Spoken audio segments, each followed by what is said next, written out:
6, a story you'll see only on 5. Area residents say they are being conned by a local contractor, and they're out thousands of dollars. So today, we went out to find him. Kristen Volk's been investigating this case all day and learned at last count this contractor had 57 Better Business Bureau complaints against him.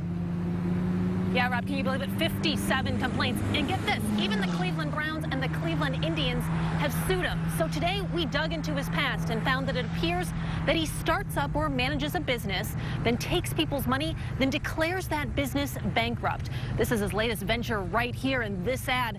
And his victims, well, they're all over, including right here in Parma. I've seen it on TV before, but I never dreamed that I would be taken advantage of. Anna Schumacher is an 82-year-old widow who just needed a little remodeling done. After all, her grandson was moving in. He was supposed to put up the rest of this paneling. So she saw this ad in a community magazine for Altogether Construction. And she tells me this man came to her Brook Park home, Ken Adams. Little did she know that he was convicted 11 years ago for passing bad checks and aggravated theft. He was very personable and very believable. That's how Deborah Palmentera of Parma described her initial meeting with Ken, too. But things quickly changed. Frustrating, disappointing, heartbreaking to a point. Anna wrote Ken's company this check for nearly $4,700 last year after she tells me she checked with the Better Business Bureau. There were no complaints for his company at the time. But once she handed him this check, she tells me she never saw him again. I called again. He had some excuse. And then all of a sudden I get a call from him saying, I'm really broke. I don't have the money. I don't know what I can do at this point. Deborah gave him $11,000 to redo her kitchen.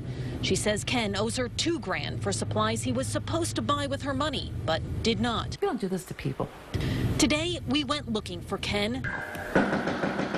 But the residents here at this address, listed as the address for Altogether Construction, say Ken and his business partner moved out. We then went to this home in Strongsville after we had uncovered another address for Ken. But there was a for sale sign in the yard. The house was empty. And the neighbor tells me Ken and his family moved out a month ago. To Ken, shame on you. We investigated the businesses associated with Ken Adams and found out through these state documents today that he has owned or operated 5 companies in the last 16 years in Cuyahoga County. Now, the Attorney General's office is suing one of his companies called DreamWorks Home Improvement. As for Anna, she says she is still out more than $4,000 after she says Ken sent her a small reimbursement check for the work he never did. Live in Parma, I'm Kristen Volk, News Channel 5.